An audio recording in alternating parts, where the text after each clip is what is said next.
The train's whistle sliced through the bitter wind, a sharp cry that echoed across the Wyoming plains. The year was 1865, and the frontier was a land of both opportunity and death. As the train screeched to a halt on the worn tracks, Nora Dandridge stepped off the platform and into the swirling dust, her heart thundering in her chest.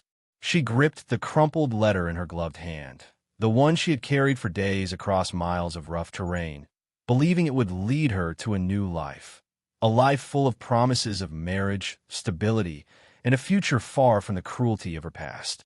The moment her boots hit the dry ground, a gust of wind sent her shawl flapping behind her, the frigid air biting at her exposed face. Her skin, already marked with the telltale blemishes of excessive moles, flushed in embarrassment as the townsfolk looked her over. A few of the women glanced away, their lips curling in barely disguised disdain. The men, however, stared openly, their eyes sweeping over her features with judgment, their gazes lingering too long on the imperfections she'd been born with. She lowered her head, shielding her face with the edge of her bonnet, as if that could somehow erase the cruel whispers that followed her. "Mail-order bride," one of the men muttered, his voice low but filled with scorn. Nora's heart sank, the weight of their words pressing down on her like a heavy stone. She had heard it all before, the jokes, the teasing, the whispers about her moles, her unwanted lips that had long marked her as different, as something unworthy of love. But she had come this far. The letter in her hand, the one from Cyrus Halford, promised a new beginning, a life where she could put the past behind her. She had to believe in it. She had to. She adjusted her grip on the suitcase, its worn leather handle digging into her palm. She had barely taken 2 steps when she saw him, Cyrus Halford. He was standing at the far end of the platform, a tall figure draped in a long coat, his wide-brimmed hat casting a shadow over his face. His posture was rigid, his stance commanding. For a moment, Nora felt a flicker of hope, a small ember that threatened to burn bright. But as she drew closer, she saw the faint wrinkle of his nose, the slight narrowing of his eyes. Her stomach twisted into knots. The anticipation that had carried her all this way seemed to evaporate with each step she took. He didn't move. He didn't smile. He simply stared. Her breath hitched as she came to a halt before him, the distance between them charged with an unspoken tension. The air was thick, heavy with the promise of disappointment. Nora took a slow breath, trying to steady herself. She had prepared for this moment, but nothing could prepare her for the coldness in his eyes. "Well," Cyrus Halford said, his voice low and gruff, "I reckon you ain't what I expected." Nora's heart skipped a beat. She opened her mouth to speak, but the words caught in her throat. The lump of shame rose too quickly, and before she could find her voice, he continued. "Your letter said you'd be different. Said you was a sight I could be proud to show off. But this," his eyes swept over her once more, lingering on her features, his lips curling into a faint, dismissive sneer. "This ain't what I had in mind." The crowd around them shifted uneasily, and Nora felt every gaze like 1,000 needles pricking at her skin. She could feel their judgment, their silent agreement with his words. The world seemed to blur around her as Cyrus continued speaking, his voice growing colder, harder. "I'm sorry, miss," he said, his tone almost mechanical, "but I don't think this is going to work out. I ain't interested in no woman who looks like—" He stopped himself, as if the words were too harsh to finish. But the meaning was clear. She wasn't what he had hoped for. And for all her hopes, that was the only truth that mattered. Nora's breath hitched, a sob choking in her throat, but she swallowed it down, refusing to let herself break. Not here. Not now. Without a word, she turned on her heel, her suitcase weighing heavily in her hand, and started walking toward the station's edge. The sound of her boots on the dusty platform was the only thing that filled the silence, the only thing that drowned out the murmurs and the laughter that followed her. Every step felt like a nail in the coffin of her hopes, each movement dragging her deeper into the pit of despair. She had been rejected before, but this was different. This was the final confirmation that no matter how far she ran, how much she hoped, she would always be the girl no one wanted. The wind bit at her exposed skin, and the cold seeped into her bones. She had no plan, no idea where to go or what to do next. She was a stranger in a strange land, alone in a town that had already cast its judgment on her. Her thoughts turned inward, to the life she had left behind. Her mother's cruel words, the constant reminder that she was not beautiful, not worthy. It had been the same in every town, in every house she had lived in. No one wanted her, not even the man who had written her that letter. As she reached the end of the platform, a rough hand grabbed her arm, spinning her around. Her heart lurched in her chest, and she gasped, her breath coming in quick, shallow bursts. "You don't belong here, miss," a voice growled from behind her. Nora froze, her entire body stiffening as she looked up at the man who had caught her. He was taller than she had imagined, a hard-faced figure with dark eyes that glinted with malice. His breath reeked of whiskey, and his grip on her arm was like iron. "I don't want no trouble, sir," she said, her voice trembling. "Please, let me go." But the man didn't release her. Instead, he pulled her closer, his face inches from hers. "You're a damn fool if you think you can just walk away from this town without paying the price. There's a cost for a woman like you." Nora struggled, her heart pounding in her chest as she tried to pull free from his grasp. But then, out of nowhere, a voice rang out, sharp and commanding. "Let the lady be." Nora's gaze snapped toward the sound of the voice, her heart leaping in her chest. Standing at the edge of the crowd was a man, tall and broad-shouldered, with a worn look of someone who had spent too many years under the harsh sun. He was dressed in a dusty coat, his hair dark and unkempt, and his eyes were as steady as a mountain. The man stepped forward, his presence like a rock in a fast-moving stream. "I said let her go," he repeated, his voice low and dangerous. The man holding Nora's arm hesitated for a moment, his eyes flickering between the stranger and her. Then, with a grunt of frustration, he released her and backed away. Nora staggered back, her breath coming in short, uneven bursts. The stranger didn't offer her comfort, didn't reach out to help her steady herself. He simply stood there, watching her as if assessing whether she was worth his time. "Are you all right?" he asked, his voice softer now. Nora nodded quickly, not trusting herself to speak. She couldn't understand why this man had stepped in, why he had chosen to defend her, a woman discarded and rejected by everyone who had ever seen her. But in that moment, she felt something she hadn't in a long while, maybe even ever. It was a flicker of hope, the smallest ember that threatened to burn brighter. The man's gaze lingered on her for a moment longer before he spoke again, his words slow, deliberate. "I'm Elias Cade," he said. "I'm not interested in whatever mess you got yourself into, but if you need a place to stay, I reckon I could offer you a roof." Nora didn't know what to say. She wasn't sure what to think. All she knew was that for the first time since she had stepped off that damn train, someone had treated her with something close to respect. Elias Cade had offered her more than a roof. He had offered her a chance. And though her heart was heavy, though doubts still clawed at her, she knew this might be the only chance she'd ever get. "Thank you," she whispered, her voice barely audible above the sound of the wind. The wind had calmed a little by the time Elias Cade turned and began walking back toward his ranch. Nora followed behind, her boots scraping softly against the hard-packed earth, her mind still spinning with the events of the past hour. She had never imagined such an offer, never imagined that a man like Elias Cade, a stranger to her, would come to her aid. The rancher's broad shoulders were a silhouette against the fading sun as they crossed the barren stretch of land that led to his property.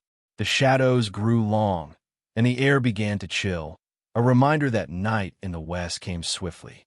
Nora's thoughts tumbled in a whirlpool of doubt. She had spent her life trying to find a place, a home where she could belong, but the constant sting of rejection had worn her thin.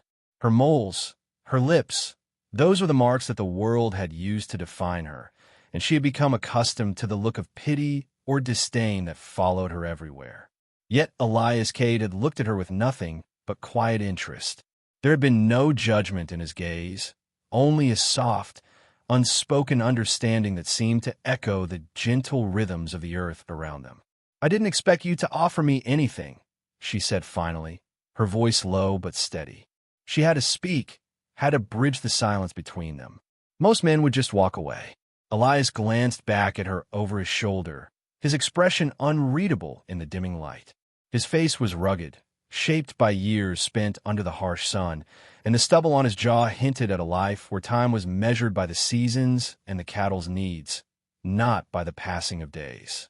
His eyes, however, were a steady blue that seemed to see straight through her, as if reading the weight of her history in a single glance. "You got a roof over your head now, don't you?" Elias asked, his tone flat but not unkind. "Don't matter what anyone else says. It's yours for as long as you need it." Nora nodded, feeling a tightness in her chest. She could hardly believe the words he spoke. A roof, a bed, a chance to rest, even if only for a little while. In a world that had thrown her aside, it felt almost too much to ask for. Yet here she was, a stranger with nothing, and a man who barely knew her offering her the kindness of a stranger's shelter. They reached the ranch after several minutes. A modest spread of buildings huddled close together beneath the vast, unforgiving sky. The wooden structure of the house was weathered, worn by time and exposure, but the sight of it brought a sense of calm over Nora. She had been without a home for so long, wandering from place to place, hoping to find somewhere that would welcome her. The fact that Elias had offered her a place here, despite not knowing her story, made her feel a glimmer of something she hadn't felt in a long time. Elias turned to face her as they approached the house, his boots crunching on the gravel beneath them. "I don't make offers I can't keep," he said, his voice steady. "If you're staying, you'll have to pull your weight. There's work to be done, and I'm not one for pampering anyone." Nora's throat tightened. She wasn't a stranger to hard work.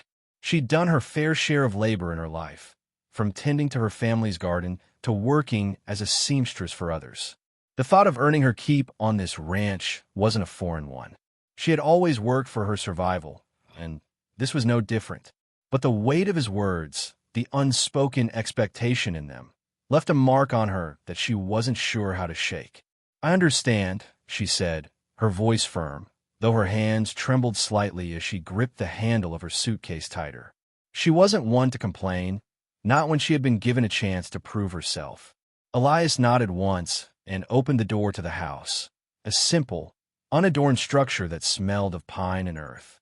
The warmth inside was a relief, the fire in the hearth crackling and casting flickering shadows on the walls. The room was sparsely furnished, with a worn table in the center and a couple of chairs. A staircase led up to a loft, where Elias no doubt spent his nights. "There's a bed in the loft," Elias said, his voice steady but with a hint of something. "Concern? Maybe. You can rest there tonight. I'll make sure you have something to eat. But come morning, we'll get to work." Nora stood in the doorway, unsure of how to proceed. The kindness he had shown so far was almost too much to comprehend, and part of her wanted to protest, to argue that she didn't deserve this kind of treatment. But she knew better. The West didn't have room for self-pity or doubt. It was a place where survival was paramount, where each day demanded more than just strength. It required grit and resilience. She took a deep breath and nodded. "Thank you, Elias, for everything." He gave a slight grunt in response, as though it wasn't necessary to say anything more. But his gaze softened for just a moment, and for the first time, Nora saw something in his eyes, something that hinted at understanding, perhaps even empathy. "You're welcome," he muttered. "Get some rest." Nora climbed the stairs slowly, her legs stiff from the long journey. She had seen many beds in her life. Hard ones, soft ones, clean ones, dirty ones, but this one felt different. It was hers, at least for tonight. She set her suitcase down on the floor beside the bed, the faded quilt covering it, offering a quiet comfort. She sank onto the mattress, the weight of her weariness finally catching up to her. She had never been one to rest easily, but tonight, as the wind howled outside and the fire crackled softly in the hearth, she felt the first true peace she had known in years. But even as sleep tugged at her, her mind was restless. What had brought Elias to her aid? What kind of man was he? He had offered her shelter, a chance to survive in a place that seemed as harsh and unforgiving as any other, but she couldn't help but wonder if he saw something in her, something that might change everything. His offer had been kind, but what did he expect in return? The hours passed in the quiet darkness, and Nora's thoughts continued to swirl, tangled in doubts and questions. But one thing was clear. For the first time in what felt like a lifetime, she had a place to call her own, even if it was only temporary. And in this unforgiving world, that was more than most could say. By morning, Elias was already up, and Nora was greeted by the sound of horses whinnying outside, the clink of hooves against metal, and the distant call of a hawk soaring above the hills. The West was a place of constant motion, of unrelenting survival, and Nora knew that if she was going to make it here, she would have to keep up. When she stepped out of the loft and into the kitchen, Elias was already at the stove, a steaming pot of coffee waiting beside a plate of thick, buttered bread. The smell of bacon drifted through the air, and for the first time in weeks, Nora's stomach growled in anticipation. "Eat," Elias said without turning around. "We've got work to do." Nora nodded, her fingers trembling as she picked up the cup of coffee. She didn't know what the day would bring, but she knew one thing for certain. She had taken the first step toward a new life, and she wasn't about to waste it. The sun was relentless as it climbed higher into the sky, casting the land beneath it into an unyielding heat. Nora wiped the sweat from her brow with the back of her hand, squinting into the horizon as the vast, open prairie stretched out before her. The wind had died down, leaving the air thick and oppressive. Every breath she took felt like it could suffocate her, but she kept moving forward. There was work to be done, and Elias had made it clear that no one on this ranch could afford to be idle. She had learned quickly that life in the West demanded strength from every soul that dared to live here. The land was unforgiving, the cattle were unruly, and the days stretched on endlessly. Her hands had already begun to callous from the rough labor, hauling water from the well, mending fences, tending to the animals. But it was the emotional weight that kept pressing on her, a constant reminder of the gulf between what she had been and what she was trying to become. The kindness Elias had shown her was the only thing she could cling to, and yet every day felt like a test of her ability to survive, of her ability to trust. Elias Cade had been a mystery from the moment they had met. He was a man of few words, his face a mask of quiet determination. He didn't offer much in terms of conversation, but there was an unspoken understanding between them, a bond formed through the shared, grueling work of ranch life. He expected nothing less than her best, and so far, she had delivered. But the tension between them remained silent, unacknowledged, but palpable, like a storm waiting to break.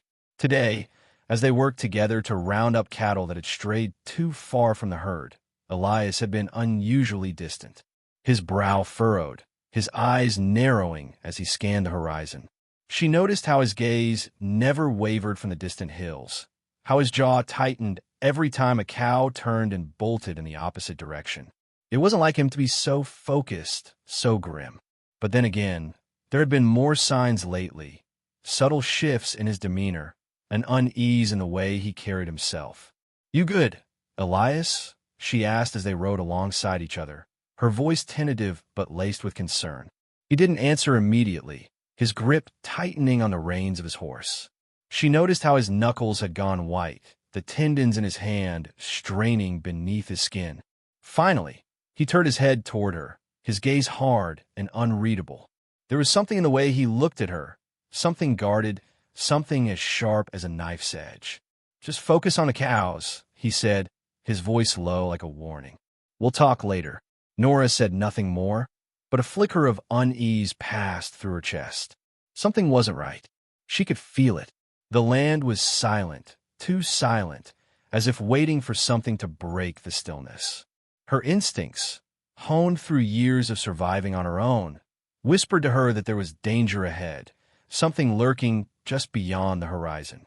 It wasn't long before the silence was shattered. A sudden, high-pitched whinny echoed across the plains. Nora's heart leapt in her chest. Without warning, a group of riders appeared over the ridge.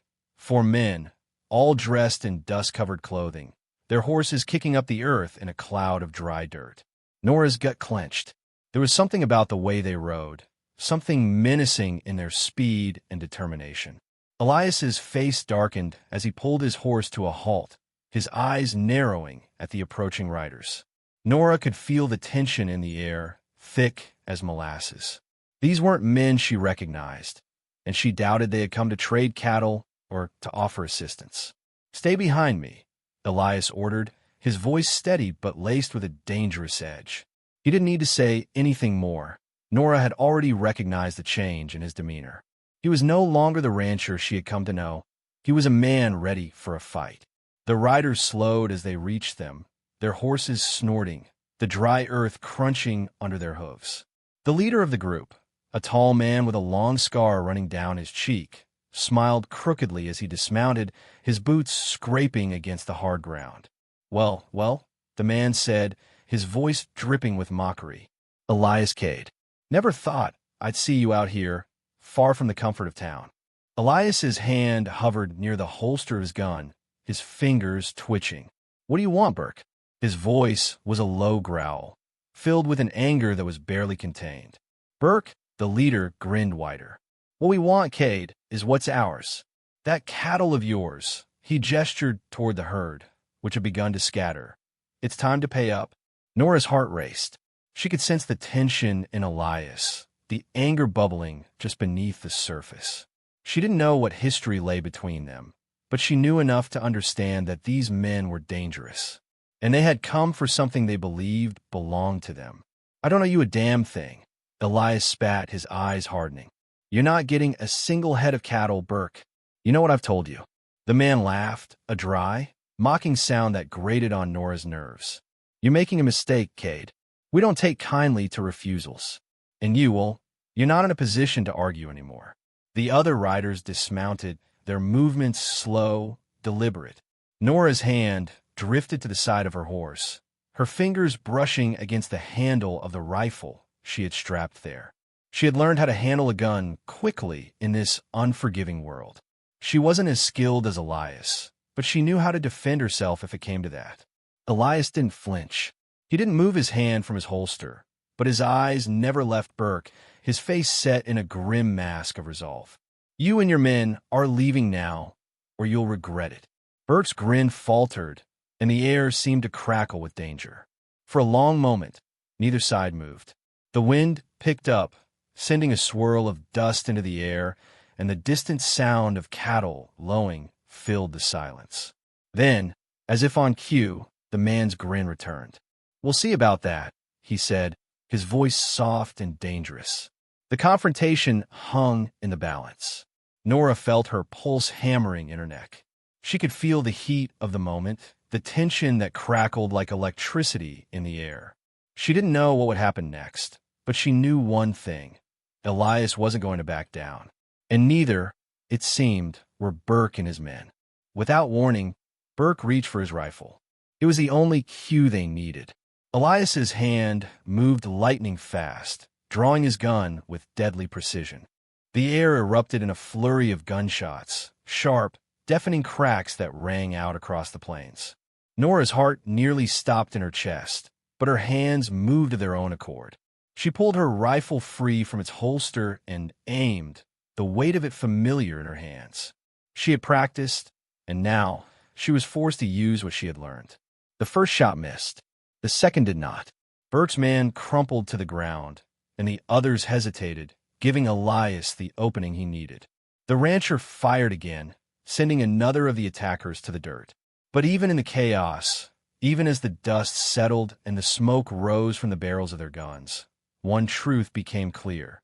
This was only the beginning. As the last of Burke's men fled, Elias stood still, his breathing heavy, his eyes scanning the horizon. He didn't speak at first, but his hand moved to Nora's shoulder, a brief, almost imperceptible gesture. "You did good," he said, his voice soft, but with a weight behind it. Nora nodded, feeling the adrenaline begin to fade. Her heart was still racing, her mind spinning. She had trusted him, had trusted in his silence, in his strength, and now she had proven that trust. But the question that lingered in the back of her mind was whether they could trust each other fully, or if survival would always stand between them. The evening sky bled into shades of red and purple, a backdrop for the events that had unfolded across the open plains. The day's heat had begun to fade, but the tension in the air remained as thick as the dust still swirling beneath their feet. Elias sat on the porch of the small, weather-beaten cabin, his back against the splintered wood. His face was a mask of exhaustion, but there was something else behind his eyes, something harder, something that spoke of a history of battles fought, both external and internal. He hadn't spoken a word since the shooting, hadn't even looked Nora's way. She stood a few feet away from him, her hands resting on the edge of the porch railing, her thoughts as turbulent as the stormy sky above. She could feel the weight of the day's events pressing on her chest, but she couldn't allow herself the luxury of giving in to the fear and doubt swirling inside. If anything, she had learned in this place that the world didn't care about your personal struggles. Out here, it was a matter of survival, pure and simple. And right now, survival meant figuring out what was happening between her and Elias. The silence between them had stretched on for too long. She had known him as a man of few words, but this was different. She could feel the distance between them, like a chasm that had opened up in the wake of the violence. It wasn't the first time she'd seen him like this, cold, withdrawn, distant. But it was the first time it had felt like something had snapped. She had seen men like him before. Hard men, who carried their secrets close to their chest, who wore their scars like armor. But Elias was different. She had sensed it from the first time they had spoken. He was more than just a rancher, more than just a man surviving on the edge of the frontier. There was a deep, unspoken grief in him, something that weighed on his every movement, on his every word. And it was clear now that the weight of that grief had come to the surface in the most violent way possible. "I don't regret it," Nora said, her voice cutting through the silence like a knife. Elias didn't look up. He didn't even flinch. "Don't need to hear it." Her eyes narrowed, frustration building. "I'm not talking about you pulling that trigger. I'm talking about all of it. This whole damn mess. I wouldn't have had it any other way. You were right, Elias. We had no choice." The words hung in the air, raw and honest. It was the first time she had spoken about it so openly, and the admission tasted like dust in her mouth. But it felt necessary. She wasn't sure if she needed to convince him or herself. Maybe both. Elias finally lifted his head, his eyes locking onto hers. His gaze was fierce, but there was something else in it now, something that hadn't been there before. It was a flicker of acknowledgement, a sliver of understanding. "You don't get it, Nora," he said, his voice low but steady. "You don't know what it's like, living with the things I've done." Her heart twisted in her chest. She had already guessed as much. She had felt the undercurrent of violence in him from the very beginning, of violence born from a past that he could never outrun. But what struck her now was the rawness in his voice, the vulnerability that slipped through despite his best efforts to hide it. "You think I don't know what it's like to carry a burden?" she replied, her voice gaining strength. "I've been running from mine for years. And I'm still here, aren't I?" There was a long, tense pause as Elias studied her. His jaw tightened, as if he were trying to read something in her face, something he couldn't quite understand. Finally, he exhaled sharply and pushed himself to his feet. His boots scraped the wood of the porch as he walked a few paces, hands shoved deep into the pockets of his worn jeans. "You've got a lot of fight in you, Nora," he muttered. "But you don't understand. Not like I do." She felt a flicker of something cold, something hard, rise in her chest. She didn't need him to pity her. She didn't need him to understand. What she needed was for him to see her, really see her for who she was. She wasn't some fragile woman who needed his protection. She was a survivor, just like him. "You're wrong," she said, her voice steady now, unwavering. "I know more than you think." He stopped walking, his back to her now, his broad shoulders tense. She could hear the hitch in his breath, the quiet struggle inside him that he so desperately tried to suppress. His silence spoke volumes, and for a moment, she wondered if she had pushed him too far, if she had ventured into a territory that was too dangerous for her tread. But then he spoke again, his voice barely a whisper, but heavy with something she couldn't quite place. I don't know how to let anyone in. Not anymore.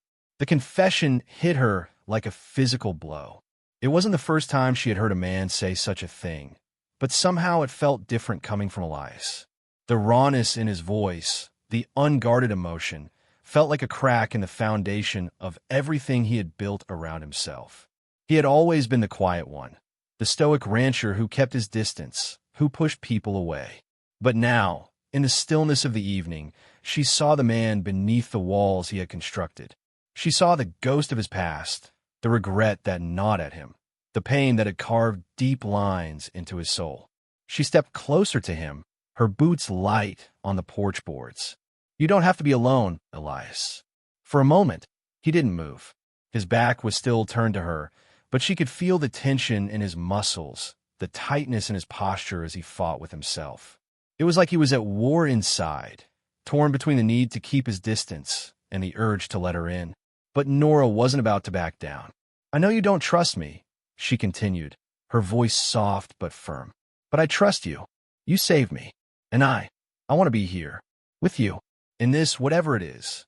The words came out in a rush, a mixture of desperation and truth. She had been carrying this burden too long, had been hiding behind the wall she had built for herself. But Elias had shown her something she hadn't known she was capable of seeing. A future where she wasn't alone. A future where she wasn't fighting just for survival, but for something more. Something worth living for. He turned slowly, his face shadowed in the dim light of the setting sun. For the first time, she saw a flicker of something in his eyes. Something that wasn't just hardened steel or stubborn pride. It was vulnerability. It was a quiet acknowledgement of what they had shared in the chaos of the last few days. "I don't know how to do this, Nora," Elias said, his voice rough, barely above a whisper. "But I'll try. For you." And in that moment, in that fragile space between them, Nora felt the wall she had built around herself begin to crumble. Not because Elias had promised her anything, but because he had finally let her see the man he had been hiding, broken, scarred, and yet still capable of something more than the silence he had chosen for so long. As the sun dipped below the horizon, casting the world in a soft, fading light, Nora stood beside Elias, her hand brushing against his. And for the first time since she had arrived in this unforgiving land, she felt like she wasn't just surviving. She was living. And maybe, just maybe, that was enough.